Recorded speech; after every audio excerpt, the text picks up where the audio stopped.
Eu quero andar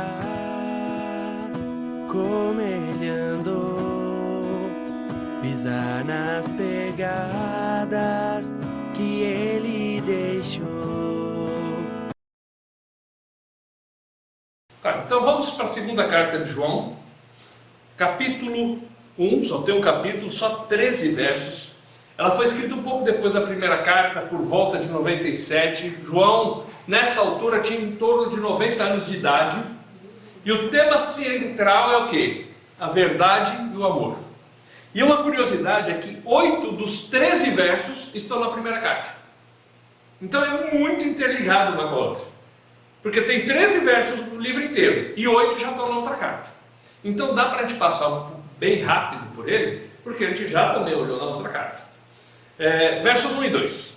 O ancião, a senhora eleita e os filhos aos quais amo na verdade, e não apenas eu, mas também todos aqueles que têm conhecido a verdade, por causa da verdade que habita em nós e estará conosco para sempre. Então ele fala o seguinte: a verdade é que nos une. E aí fica aquela pergunta: quem é essa senhora eleita?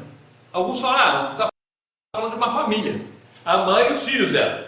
Mas muito provavelmente seja uma referência a uma comparação. A senhora eleita com uma igreja e os seus filhos são aqueles que estão ali na igreja.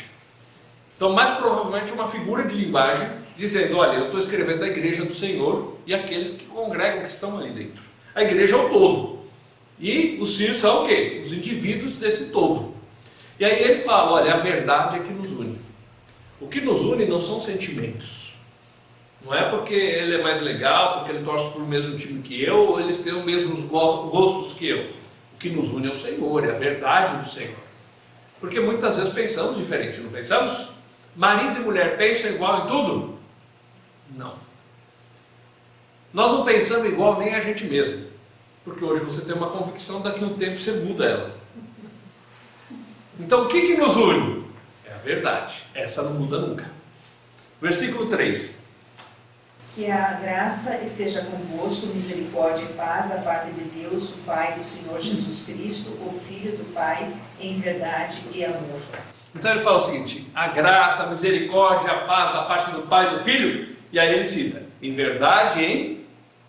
E essa é a tônica dessa carta: a verdade e o amor. A verdade que nos une, o amor que nos une. Versículo 4. O desafio é não só saber a verdade, mas andar na verdade. Alegro-me grandemente por ter encontrado alguns dos teus filhos andando em verdade, assim como recebemos o mandamento do Pai. Então ele fala assim: eu fiquei alegre de saber que muitos estão andando na verdade. A alegria de um pai é ver um filho bem, trabalhador, vencendo na vida, não é assim? E ele está falando: a minha alegria é ver que muitos de vocês estão andando na verdade. A alegria daquele que está à frente é ver as pessoas andando na verdade. A alegria de Deus olhar os seus filhos e ver que eles estão andando na verdade. A verdade nos une e deve ser a razão da nossa conduta. Devemos andar baseados na verdade, viver baseados na verdade. Verso 5.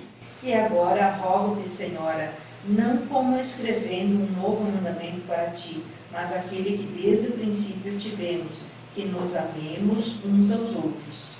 Então ele cita aqui João 13, 34, João 15, versos 12, 17. Ele cita coisas lá de João. Ele falou: não é um mandamento novo, amar. O resumo dos 10 mandamentos é o quê? Amar a Deus sobre todas as coisas e o próximo como a ti mesmo. Quando eu amo, eu não vou trair. Quando eu amo, eu não vou mentir. Quando eu amo, eu não vou cobiçar a coisa do outro. Não é assim? Ele está falando: então, eu quero dizer o seguinte: coloque o seu amor em prática. Ame o teu próximo como? Fazendo o que Deus disse, o que Deus manda. O verso 6 ele fala: vamos andar em obediência e vamos andar em amor.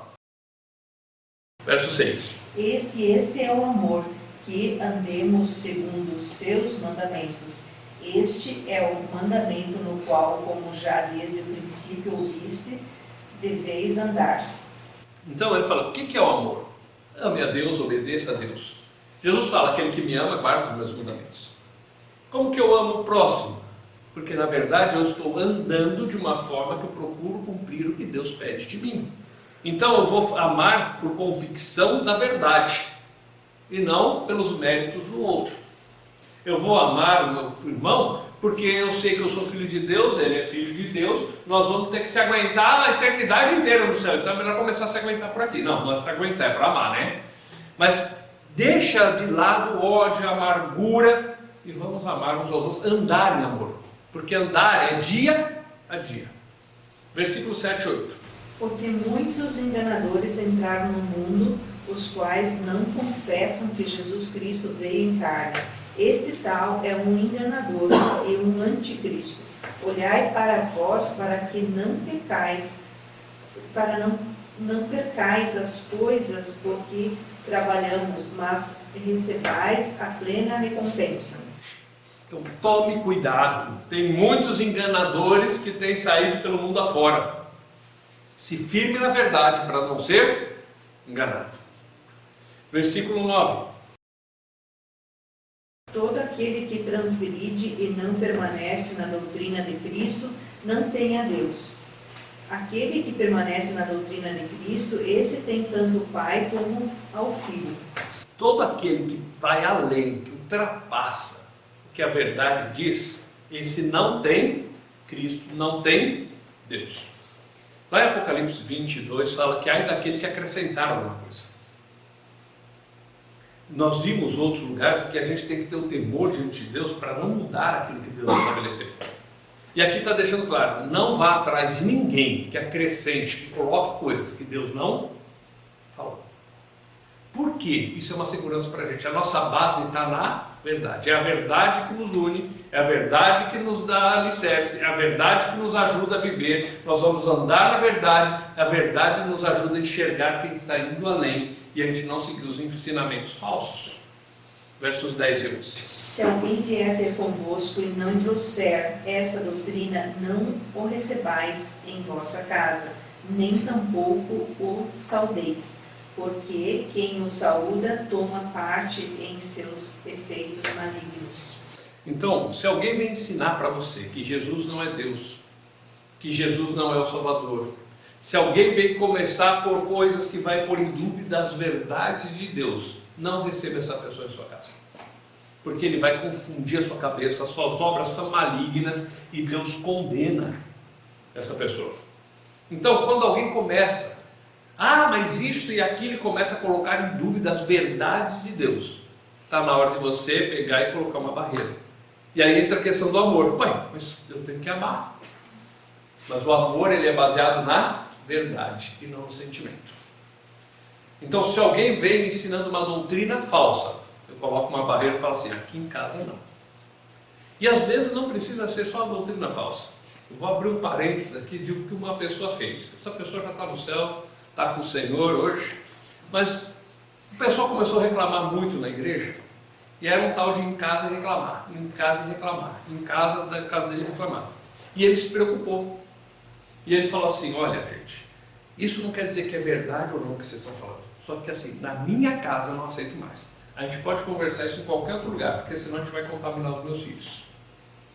E daqui uns dias eles não vão querer saber mais de ir na igreja, porque só tem gente ruim, só tem problema, todo mundo fica falando dos problemas aqui. Então eu não quero mais esse tipo de coisa na minha casa. Se você precisar conversar, a gente pode até conversar em outro lugar, mas eu não quero meus filhos ouvindo isso. Por quê? Deturpa, confunde a mente. Não é exatamente o que o texto está dizendo. O texto está dizendo de doutrinas falsas. Mas é um princípio para a gente pensar. Porque eu tenho que proteger minha família dos ensinamentos errados ou das coisas que podem confundir a cabeça dos meus filhos. Versículos 12 e 13. Tendo muitas coisas para vos escrever, não quis escrever com papel e tinta, mas espero ir ter convosco e falar face a face, para que a vossa alegria seja completa. Os filhos de tua irmã eleita saúdam-te. Amém.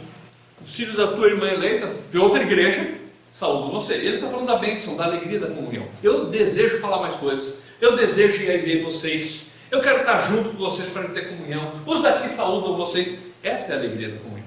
Então, o tema dessa carta toda é o quê? A verdade e o amor. A verdade é a base desse amor. Em nome do amor, eu não posso negar a verdade. Pelo contrário, eu fecho a porta da minha casa para não vir mentira dentro da minha casa. Não vou aceitar heresias e falsos ensinamentos. Mas eu não vou odiar aquela pessoa também. E eu vou exercer o meu amor porque é um mandamento do Senhor. Eu procuro fazer o que Ele pede, eu procuro andar na verdade. Então, procurando andar na verdade, eu também vou andar em amor. Nós já estudamos duas cartas, duas epístolas de João. Falta a terceira. O tema central dessas três epístolas é alegria, amor e o andar. Tá? No capítulo 1 da primeira epístola é andar na luz. E aí fala andar na luz em comunhão. E aí no verso 7, 1:7 fala assim: se porém andarmos na luz como Ele está na luz, mantemos comunhão uns com os outros. E o sangue de Jesus, seu Filho, nos purifica de todo pecado. Também fala para a gente andar na luz em confissão. O verso 8 diz assim, se dissermos que não temos pecado nenhum, a nós mesmos nos enganamos, e a verdade não está em nós. Se confessarmos os nossos pecados, Ele é fiel e justo para nos perdoar os pecados e nos purificar. Depois, chega no capítulo 2, o desejo de Deus é que a gente não peque, que a gente não viva uma vida errada. Mas se acontecer de errado, nós temos um advogado, que é Jesus Cristo, que Ele intercede por nós. E Ele conhece a nossa vida, Ele sabe, Ele que nos guarda. E Ele fala que aquele que o ama, guarda os mandamentos. No capítulo 2, verso 6, fala que aquele que diz que permanece em Cristo também deve andar como Ele andou. Nos versos 13 e 14, fala que conhecendo a Deus, nós andamos em vitória. Então nós andamos em comunhão, nós andamos em vitória, nós andamos na luz, nós andamos como Ele andou. É isso que Ele espera de nós. Que não amemos o mundo e as coisas que há no mundo. Porque quando nós amamos o mundo, tem as coisas que vêm desse amar ao mundo, que é o que? Os desejos ruins, a ganância e o orgulho. Quando nós amamos a Deus, a gente abre mão dessas coisas erradas. Então o capítulo 3 começa dizendo o seguinte: olha, vede quão grande amor nos tem concedido o Pai, ao ponto de sermos chamados filhos de Deus. Será que nós já paramos para pensar, para refletir no amor de Deus, que é tão grande, que nos chama de seus filhos? O verso 2, ele fala, agora somos filhos de Deus. Mas ainda não se manifestou o que havemos de ser. Sabemos que quando Ele se manifestar, seremos semelhantes a Ele, porque havemos de vê-lo como Ele é. Então, Deus nos ama tanto, que nos dá o seu Filho, que nos chama filhos de Deus agora, quando nós cremos em Cristo. E agora que somos filhos de Deus, Ele está dizendo, no futuro, nós vamos ser semelhantes a Jesus. No verso 10, ele fala que aquele, do 8 ao 10, fala que aquele que é nascido de Deus, aquele que é filho de Deus, não vive na prática do pecado. Não está falando de uma hora que você ficou irritado, de uma hora que o marido e a mulher discutiu. Está falando do quê? Da vida vivida na prática constante do pecado. Aquele que é nascido de Deus, aquele que é filho de Deus, ele não tem prazer em viver pecando. O pecado tem que ser um deslize, que ele logo se levanta, confessa a Deus, pede perdão e continua andando reto, em verdade, em vitória, andando na comunhão, que é isso que Deus espera de nós. E o capítulo 4, verso 10 fala o seguinte: vede quão grande amor vos tem concedido. Desculpa, esse daí é o 3:1, errei. O 4:10 fala assim: nisto conheceremos que somos a verdade. Também fala que não fomos nós que amamos a Deus, foi Ele que nos amou. Então nisso nós entendemos, porque Ele nos amou e enviou o seu Filho como propiciação pelos nossos pecados. Cristo deu a vida por nós, Cristo pagou a nossa dívida, Cristo levou o nosso castigo. E quando Ele nos amou? Quando a gente não o amava, quando a gente estava longe dEle. 4:17 fala que devemos imitar a Deus em amor. E o 5:13 ele fala: essas coisas estão escritas, para que saibais que tendes a vida eterna. É interessante que se você olha o capítulo 5, do 10 ao 13, ele vem numa progressão de pensamentos. E aí ele fala assim: aquele que tem o Filho de Deus, tem em si o testemunho. Aquele que não dá crédito a Deus, o faz mentiroso, porque não crê no testemunho que Deus dá acerca do seu Filho. Então você tem uma escolha: ou você acredita no que Deus diz a respeito de Jesus, ou você rejeita. Aí ele vai no verso 11. O testemunho é esse, que Deus nos deu a vida eterna, essa vida está no seu Filho. Então a vida eterna é um presente que Deus nos oferece, que Deus nos dá. Mas essa vida não está em nós, nas nossas obras, na nossa bondade, na religião, no líder religioso. Essa vida está em Jesus Cristo. Quando eu creio em Jesus Cristo, eu tenho essa vida. O verso 12, ele entra numa matemática muito simples. Aquele que tem o Filho tem a vida, aquele que não tem o Filho de Deus não tem a vida.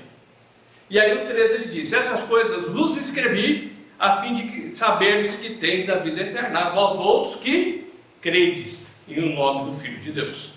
Então a vida eterna é para aquele que creu no que Cristo fez por ele. E aí, já que nós somos filhos de Deus, já que nós cremos, aí o verso 14 e o 15 diz assim: e esta é a confiança que temos para com Ele, de que se pedirmos alguma coisa segundo a sua vontade, Ele nos ouve. E se sabemos que Ele nos ouve quanto ao que pedimos, estamos certos que obtemos os pedidos que temos feito.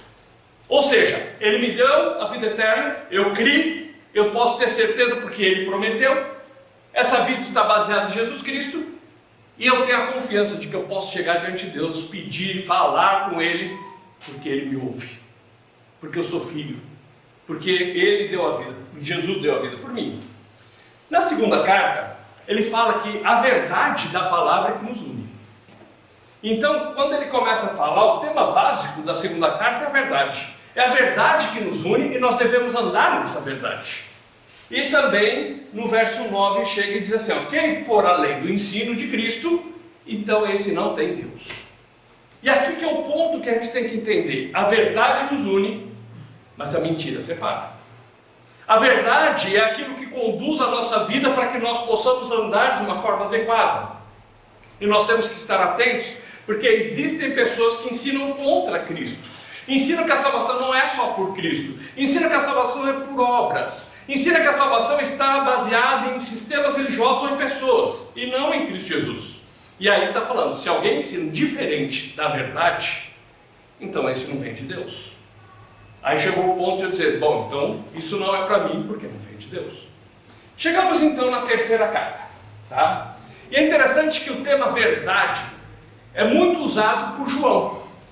Em João, no Evangelho de João, aparece mais de 20 vezes Jesus falando sobre a verdade. João escreve sobre a verdade. Conhecereis a verdade, e a verdade vos libertará. Isso está falando o quê? A verdade da palavra do Senhor. Depois, na primeira carta, 9 vezes aparece sobre a verdade. Na segunda carta, 5 vezes. E agora na terceira carta aparece também 5 vezes. Essa carta foi escrita em 97 depois de Cristo, e logo em seguida da segunda carta. E nessa carta, ele escreve a Gaio. E a Bíblia cita 5 vezes uma pessoa chamada Gaio. Um deles é o que morava em Macedônia, o outro que morava em Derbe, o outro que Paulo batizou, o outro que era hospedeiro de Paulo, e esse Gaio citado por João. Provavelmente os 3 últimos citados aqui são a mesma pessoa, tá bom? E nessa carta, que tem apenas 15 versículos, um capítulo só e 15 versículos, ele fala de 3 tipos de pessoas. Então, a primeira pessoa é aquela pessoa amada, a segunda ambiciosa e a terceira de testemunho. Vamos estudar um pouquinho de cada uma delas. 1 João capítulo 1, versos 1 e 2. O ancião ao amado Gaio, a quem amo em verdade. Amado, eu desejo acima de todas as coisas que tu possas prosperar e em boa saúde, e que também a tua alma prospere. Veja que eu falei errado, tá, gente? É a terceira carta de João. Eu citei errado a primeira, mas é na terceira. Você leu certo, eu que citei errado. Veja que ele fala o seguinte: eu espero que você prospere em todas as coisas. E ele cita a saúde e a alma. É interessante isso, porque Deus se preocupa conosco como um todo. Quando fala do que Deus faz nas nossas vidas, fala que Ele nos ajuda no dia a dia, Ele cuida de nós, Ele ouve nossas orações, mas também Ele se preocupa com o nosso interior. Quando fala o Salmo 23, 1, o Senhor é meu pastor e nada me faltará, ele cita também no verso 3, refrigera a minha alma. Ou seja, o Senhor se preocupa conosco como um todo, na nossa vida espiritual, na nossa vida física e na nossa vida emocional. Por isso que nós devemos nos entregar aos cuidados dele, porque ele é o pastor da nossa alma. Lembra que a gente estudou em Pedro? Lá em primeira carta de Pedro fala que nós devemos nos entregar aos cuidados do nosso supremo pastor, que é Jesus Cristo. Então ele cuida da nossa vida física, espiritual, mental, emocional, quando nós nos entregamos aos seus cuidados. É Ele que refrigera a alma, é Ele que restaura a alma, é Ele que levanta o caído, é Ele que dá vida àquele que está prostrado. É nesse Senhor que nós confiamos. Verso 3. Porque me alegrei grandemente quando os irmãos vieram e testificaram da verdade que há em ti e como tu andas na verdade. Veja que a característica que esse homem tinha, que ele andava na verdade. Ele seguia os passos de Cristo e seguia a verdade estabelecida por Cristo na sua palavra. E essa deve ser a regra de fé das nossas vidas. Nós andamos baseados naquilo que Deus diz. No primeiro livro que estudamos da quarta fase, lá em Romanos, fala o seguinte: se alguém disser que alguma coisa é diferente, como que nós vamos agir? Se alguém não quer acreditar, o que devemos pensar? Aí a resposta é o quê? Seja sempre Deus verdadeiro e todo homem mentiroso. Ou seja, minhas convicções são dentro do que Deus diz. O que eu acho está dentro do que Deus diz. A palavra é viva e eficaz e produz diferença, como diz em Hebreus capítulo 4, verso 12. Então, eu sigo, eu ando na verdade. Verso 4. Não tenho maior alegria do que a de ouvir que os meus filhos andam na verdade. Então ele fala assim: a minha alegria é saber que os meus filhos, os meus discípulos, aqueles quem eu levei a Cristo, andam na verdade. Não somente conhecer a verdade, mas também andar na verdade. O conhecimento bom é aquele que produz diferença. É aquele que influencia a nossa vida e que muda o nosso viver. Verso 5. Amado, procedes fielmente em tudo o que fazes para com os irmãos e para com os estranhos. Seja fiel com os irmãos e com os estranhos. Haja de uma forma coerente, bíblica, seguindo o que Deus diz, seguindo os princípios da palavra, com aqueles que têm a mesma fé, mas também no mundo lá fora. Seja uma pessoa fiel. A fidelidade deve ser uma marca do seu caráter e não simplesmente aquela fachada que você quer pôr na frente de algumas pessoas. Temos que ser fiéis diante de todas as pessoas. Verso 6. Estes foram testemunhas da tua caridade diante da igreja, os quais, se condizires em sua jornada de maneira piedosa, farás bem. Então, o amor ele é colocado em prática. As pessoas viam a atitude que Gaio tinha, e isso era vivo diante de todos. Versos 7 e 8. Porque pelo seu nome seguiram adiante, nada tomando dos gentios. Portanto, devemos receber aos tais para que sejamos cooperadores da verdade.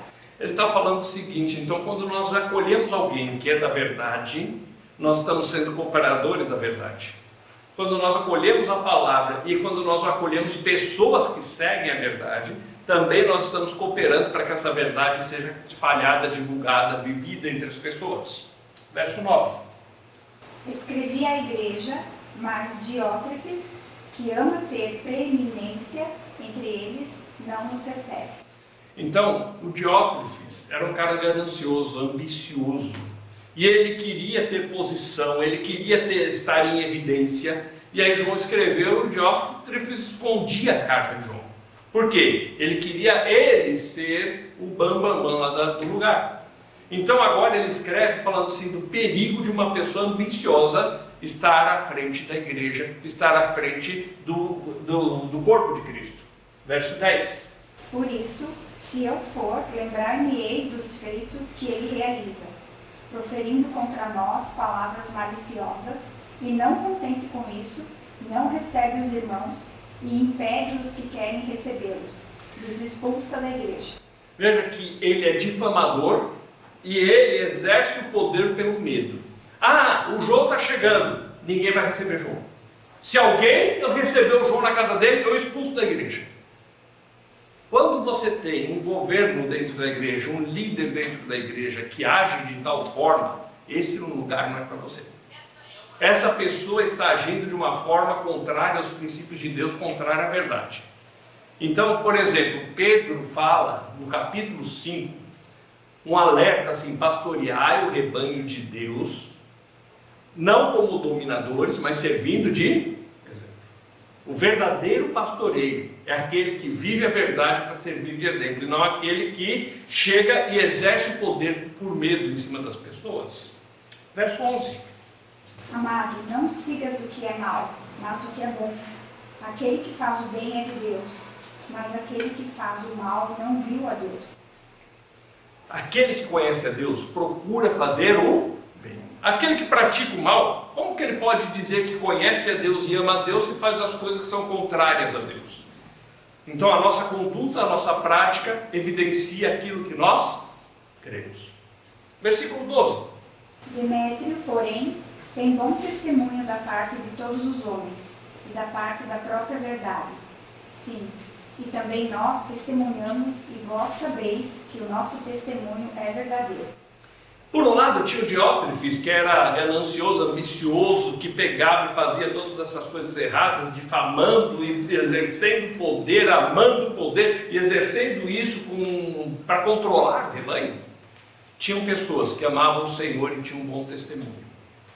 Isso serve para mostrar para a gente o seguinte: nossos olhos têm que estar em Cristo e não nas pessoas. No meio da igreja você vai encontrar pessoas que erram. Não deveria ter.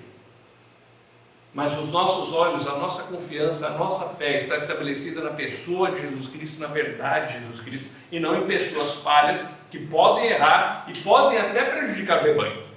Deus os condena, Deus diz que vai julgá-los, que eles vão dar contas a Deus, mas os nossos olhos têm que estar em Cristo, senão nós podemos desanimar. Versículos 13 a 15. Eu tinha muitas coisas para escrever, mas não irei escrever-te com tinta e pena. Mas acredito que ver-te-ei brevemente e falaremos face a face. Paz seja contigo. Nossos amigos te saúdam. Saúda aos amigos por nome. Então João tinha o desejo de estar com eles.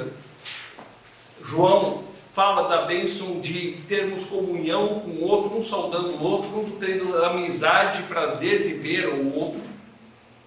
E ele fala o seguinte: mesmo que existam dióstrefes da vida, pessoas ambiciosas que fazem o que é errado, ainda existem irmãos preciosos que amam o Senhor e que preservam o vínculo da unidade em amor por causa de Jesus Cristo. Ele termina dando o lado positivo da comunhão. A igreja pode ter 2, 3 que estão aprontando, que são dominadores, que estão errando, mas tem pessoas que amam o Senhor. Eu quero andar como Ele andou, pisar nas pegadas que Ele deixou. Eu quero olhar como Ele olhou, olhar sem maldade, com os olhos do amor. Eu quero viver como Ele aqui, com os olhos nos céus e as mãos